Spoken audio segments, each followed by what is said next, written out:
को बुखार है और हम उल्टी की दवा खा रहे हैं तो क्या हमारा बुखार सही हो जाएगा? तो यही इसी तरीके से जो हमारी मिट्टी है इस वीडियो में कि मिट्टी की जांच कराना खेत में क्यों आवश्यक है। नमस्कार किसान भाइयों, मैं Deepanshu, BSc honours agriculture, Sardar Vallabh भाई Patel university of agriculture and technology. देखिए, बात करते हैं जांच के बारे में। देखिए, मिट्टी क्या है, मिट्टी के अंदर बहुत सारे सूक्ष्म जीव होते हैं और मिट्टी के अंदर बहुत सारे न्यूट्रिशन होते हैं जिससे हमारा जो पौधा है वो मिट्टी में ग्रो होता है और बढ़िया होता है। कभी कभी हम खेत में पाते हैं कि हमारे खेत में हम न्यूट्रिशन दे रहे हैं, खाद डाल रहे हैं, तो वहाँ पर फिर भी हमारे पौधे में इतना अच्छा प्रोडक्शन देखने को नहीं मिलता है। किसान भाइयों, कारण इस चीज़ का ये है कि हम मान लो हमारे खेत में आवश्यकता है पोटास की और खेत में हम फास्फोरस दे रहे हैं। यानी अगर हम इसी को अपने ऊपर लेते हैं, हमको बुखार है और हम उल्टी की दवा खा रहे हैं तो क्या हमारा बुखार सही हो जाएगा? तो यही इसी का तरीके से जो हमारी मिट्टी है उसमें हम अगर हमको पता रहे कि कौन सा न्यूट्रिशन हमको कब देना है और कितनी मात्रा में देना है, तो इसमें साथ साथ हमारा खर्चा भी बचता है, हमारा समय भी बचता है और हमारी मिट्टी भी स्वस्थ रहती है।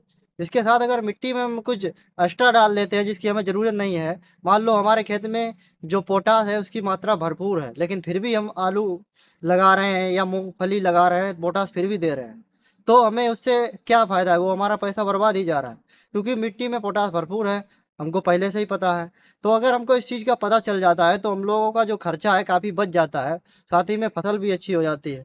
तो और इससे साथ-साथ हमको ये भी पता चलता है कि हमें कितनी मात्रा में देना है। कभी-कभी किसान भाइयों क्या करते हैं, हम देखते हैं कि हमारे पड़ोसी ने 5 बोरी डीएपी की डाला है। हम सोचते हैं कि हमें अपना उत्पादन अच्छा लेना है तो हम 5 की जगह 8 बोरी डाल देते हैं। और हम अगर अपने खेत की जाँच करा लें, हमको पता है कि हमारे खेत में 7 पड़ना है या 4 पड़ना है, तो उससे हमें क्या पता लग जाता है कि जो हमारा कितना हमको देना है और पौधे को कितना चाहिए।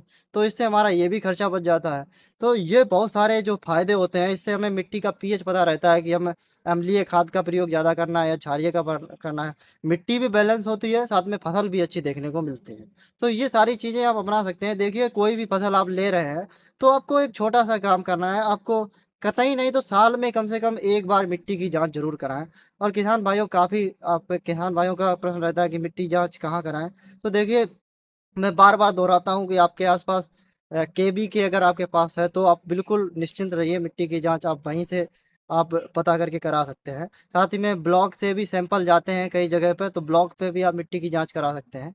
इस प्रकार से आप मिट्टी की जाँच ज़रूर कराइए और दुकान दारों से डिपेंड मत रहिए, थोड़ा-सा आप अपने मिट्टी को आप, क्योंकि आपकी जो मिट्टी है, वो दुकानदार से ज़्यादा आप अपनी मिट्टी को पहचानते हैं कि मैं अपनी मिट्टी पौधा कैसा रहता है, फसल कैसी रहती है।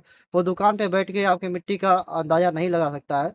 इसलिए आप खुद जागरूक बनिए कि हमको अपने खेत में क्या डालना है, क्या उचित रहेगा, किस समय डालना है। दुकान वाला कह रहा है ये ले जाइए, इससे बहुत अच्छा प्रोडक्शन होगा। देखिए, कुछ नहीं है, ये कंपनियों का बिछाया हुआ जाल है, जिससे हम लोगों को बहुत ज़्यादा लूटा जाता है। अगर हम सही समय पे जान लें कि हमको किस समय क्या खरीद के डालना है, तो हमारा प्रोडक्शन किसान भाइयों बहुत अच्छा हो सकता है। इसी प्रकार से वीडियो अगर बहुत ज़्यादा जानकारी देंगे तो वीडियो लंबी हो जाएगी। तो अगर आप ऐसी एग्रीकल्चर से रिलेटेड जानकारी प्राप्त करना चाहते हैं, तो आज ही हमारे ये जो चैनल है इसे सब्सक्राइब कर लीजिए, ताकि आपको आगे की जो इन्फॉर्मेशन हम वीडियो बनाते रहते हैं, आपको मिलती रहे। और इस जानकारी को बहुत महत्वपूर्ण जानकारी है, आप अपने रिश्तेदारों से, अपने किसान भाइयों से शेयर कर सकते हैं, ताकि उनको भी इस जानकारी का पता लगे।